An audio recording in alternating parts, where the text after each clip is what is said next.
Bonjour à tous, bonjour à toutes. On est de retour à Quartier Général sur le plateau Big Media et on a avec nous un homme d'exception, Feneu. Donc, bienvenue. Merci. Ça va, tu vas bien? Très bien, et toi? Feneu, homme aux multiples casquettes, créateur de contenu, entrepreneur, producteur, mais surtout un motivateur. Qu'est-ce qui t'a justement motivé à être présent aujourd'hui à Quartier Général? Ce qui m'a motivé déjà, c'est pour les quartiers. Donc voilà, comme tu l'as dit, je suis un motivateur. Donc depuis que j'ai commencé ma carrière, j'ai vraiment cherché à motiver les jeunes issus des minorités. Donc c'était évident que je sois là aujourd'hui pour œuvrer pour l'entrepreneuriat dans les quartiers. Alors pour ceux qui te découvriraient aujourd'hui, qui ne te connaîtraient pas, on va revenir un peu sur ton parcours. Tu es surtout connu pour avoir été le producteur du phénomène Weshden.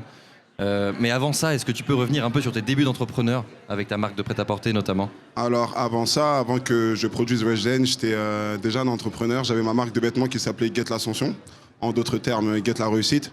Donc j'ai toujours œuvré justement pour les quartiers avec cette marque-là, où je me déplaçais dans toute la France avec la voiture à ma mère, où je distribuais des t-shirts. Et Get l'Ascension, vraiment, c'était vraiment un message fort, une mentalité que j'essayais d'imprégner. Et c'est vraiment à partir de 2020 que j'ai fait le pont entre le prêt-à-porter et la musique. Il y avait énormément d'artistes qui citaient la marque Get l'Ascension dans leur musique, pardon. Et suite à ça, j'ai décidé de devenir producteur. Mais bien avant ça, j'étais déjà beaucoup implanté dans le prêt-à-porter. Et c'est à ce moment-là que tu as décidé de créer ton propre label, c'est ça? Et ça, suite à ça, j'ai créé mon label Get Music, qui est en lien avec Get l'Ascension et Get Music. Donc c'était toujours pour montrer la motivation que même quand on démarre de rien, on peut monter grâce à nous-mêmes. Voilà, de vraiment croire en nous. C'était vraiment ça la mentalité. La mentalité, c'était laisser personne vous négliger. Donc suite à ça, mon label Get Music, j'ai pris que des artistes qui n'étaient rien au début, que moi-même je fais monter un peu comme ma marque. Get l'Ascension, c'était regarder comment je vais devenir quelqu'un. Et Get Music, c'était regarder comment maintenant mes artistes vont devenir quelqu'un. C'est pour ça que quand je signe Weshden, elle est inconnue. Quand je signe Bendo Z, il n'est pas encore connu. Et grâce à ça, aujourd'hui, Weshden est double platine et Bendo Z est disque d'or. Tu as donc connu une ascension vraiment fulgurante dans l'industrie musicale en révélant notamment Weshden, tu le disais, en 2020. Mais qu'est-ce qui t'a poussé ensuite, quelques années plus tard, à changer de cap finalement? Tu me disais que ça avait peut-être un peu éclipsé ton message de départ. Non, parce que si tu veux, on m'a tous connu en tant que motivateur dans le prêt-à-porter. Donc quand je me suis mis dans la production, c'était pas destiné à la base. Donc quand j'arrête la production, je reviens à la base, qui est la motivation, l'entrepreneuriat des quartiers. Donc j'ai juste fait un pas en arrière. Et alors, donc, ton message, c'était pas seulement croire en ses rêves, mais de passer à l'action. C'est ça? C'est surtout passer à l'action, surtout que la clé, c'est commencer avant d'être prêt. Faut pas attendre qu'on vous tende la main de vous-même. C'était vraiment la mentalité Get l'Ascension. Croyez en vous. Personne ne va croire en vous, sauf vous. Moi, je m'en souviens dans mes débuts, beaucoup de gens ne m'appréciaient pas, beaucoup de gens me négligeaient parce que j'avais cette arrogance-là. Mais c'était plus de l'assurance. Parce que si toi-même, tu ne crois pas en toi, personne ne va croire en toi. Donc, on est en France, tu vois. Donc, quand un jeune issu des minorités vient et dit Get l'Ascension, c'est qui lui? Pourquoi tu viens, tu vois ce que je veux dire? Donc au final, je montre avec cette réussite que j'ai aujourd'hui, Dieu merci, je montre que tout est possible et vraiment croyez en vous. Et le message, c'est aussi de dire, c'est pas parce qu'on vient des quartiers qu'on va pas y arriver. Non, ça veut rien dire, au contraire. Quand tu viens des quartiers, tu as cette dalle-là, tu as cette rage-là parce que tu as connu la pauvreté, tu as connu la haisse, donc tu n'as que de la détermination et tu peux pas tomber plus bas que terre. Tu vois. Venant des milieux populaires, c'est vraiment compliqué pour nous. Moi, je m'en souviens, même pour aller retirer de l'argent, j'étais obligé de prendre le bus pour aller retirer de l'argent. J'ai jamais vu de boutique de luxe avant mes 19 ans. La première fois que je suis parti à Paris, c'était à 18 ans, 19 ans. Avant ça, je pouvais partir à Paris à Clignancourt. Donc ça restait aussi dans le milieu populaire dans lequel j'étais. Mais je ne connaissais pas Louis Vuitton, le pavé neuf, les boutiques de luxe, etc. Alors je voulais aussi évoquer un peu les moments de doute, de remise en question. Ça fait partie de la vie de l'entrepreneur finalement. Et est-ce que tu as rencontré ce genre d'obstacles? Et pourquoi il est important de vivre ces moments finalement? Bien sûr, parce que en tant qu'entrepreneur, quand les jeunes ils nous demandent des conseils, la première chose qu'on leur répond, c'est n'abandonnez jamais, croyez en vous, mais c'est pas ça. C'est dur, c'est soyez différents, on va vous critiquer, on vous prévient qu'on va vous critiquer, ça va être dur, mais n'abandonnez pas. Croyez en vous, n'abandonnez pas, allez tout droit. Ça veut dire les rumeurs, transformez votre rumeur en force. La défaite, c'est comment vous la gérez. Si on vient vous critiquer une fois et vous boudez, vous ne croyez plus en vous, c'est dead. Or que si vous convertissez votre défaite, c'est là que vous allez aller loin. Alors je vais prendre pour exemple la nouvelle émission que tu as lancée. C'est une manière aussi de rebondir et d'agir justement pour surpasser ces obstacles. En quoi cette émission, Qui mise sur moi, s'inspire en partie de ce message que tu essayes de porter aujourd'hui? Bah, c'est la suite logique de ma carrière qui mise sur moi. C'est vraiment, ah ok, Feneu, aujourd'hui, c'est quelqu'un, on a guetté son ascension, mais c'est pas pour autant qu'il est parti en Thaïlande ou aux Bahamas, tu vois. Donc je reviens en France, malgré que je vis aujourd'hui en Côte d'Ivoire, à Abidjan. Je reviens en France pour cette fois-ci donner 20 000 euros à des entrepreneurs qui croient en eux.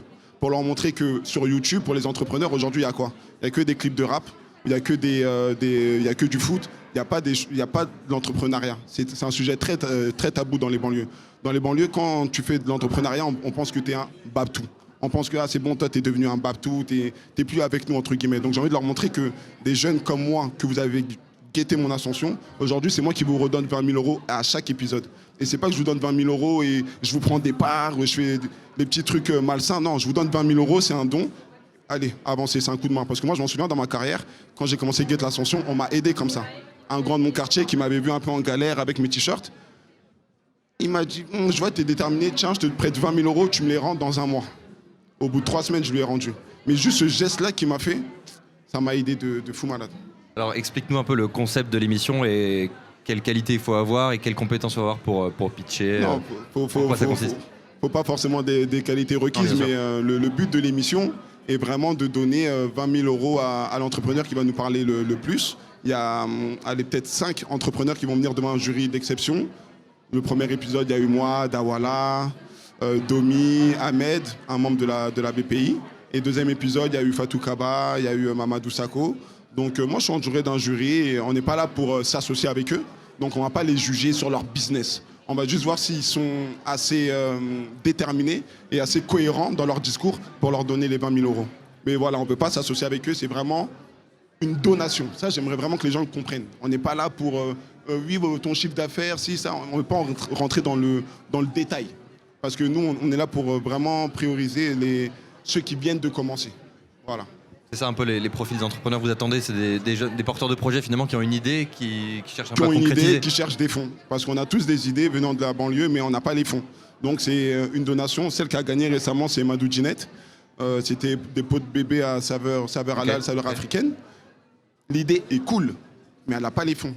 Ça veut dire que si elle n'a pas les fonds, demain elle va se retourner, elle va voir Bledina a fait ça. Tu vois, or que l'idée vient d'elle. Tu vois, la banlieue influence Paname et Paname influence le monde. C'est réel. Mais la banlieue influence Paname, mais si la banlieue n'a pas d'argent, il ne peut pas montrer que, à la base, ça vient de chez nous. Tu vois, donc Paname récupère l'idée et influence le monde avec.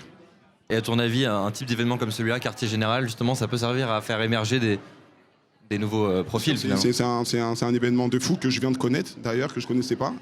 Parce que je n'étais pas dans ce milieu-là, tu vois. Et c'est un événement de fou, il y a les miens, je suis content, il y a des jeunes issus des minorités, des jeunes issus de la diaspora, n'ayons pas peur de le dire, tu vois.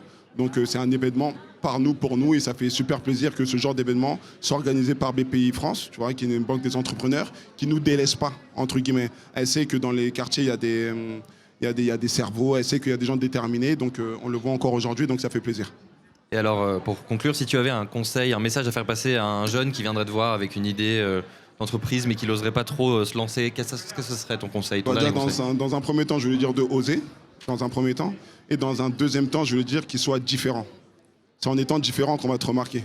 Si tu es timide, si tu casses pas les portes, tu sers à rien, entre guillemets, parce que des gens déterminés, il y en a des milliers. Mais quand tu vas être différent, et ben, tu vas te détacher des autres et c'est là qu'on va te voir. Donc vraiment, là, le conseil, c'est sois différent. Et est-ce que tu peux nous teaser peut-être un peu le prochain épisode de Qui mise sur moi ? Le prochain épisode, il aura lieu en février. Là, il y a la CAN, moi je serai absent, etc. J'ai des obligations ici au pays parce que je suis en train de construire aussi à Abidjan, donc je ne pourrai pas être là. Mais février, le jury va encore nous monter d'un cran, si je peux dire ça comme ça. J'espère. Merci Feneu, merci d'être venu. Est-ce qu'on peut te suivre sur les réseaux peut-être Sur les réseaux sociaux, c'est Feneu. TikTok, Instagram et tout ça. TikTok, Instagram, c'est Feneu. Merci en tout cas d'être venu nous rendre visite sur le plateau de Big Media à Quartier Général. Et puis à bientôt. Bonne continuation. Merci beaucoup, Salut. Merci.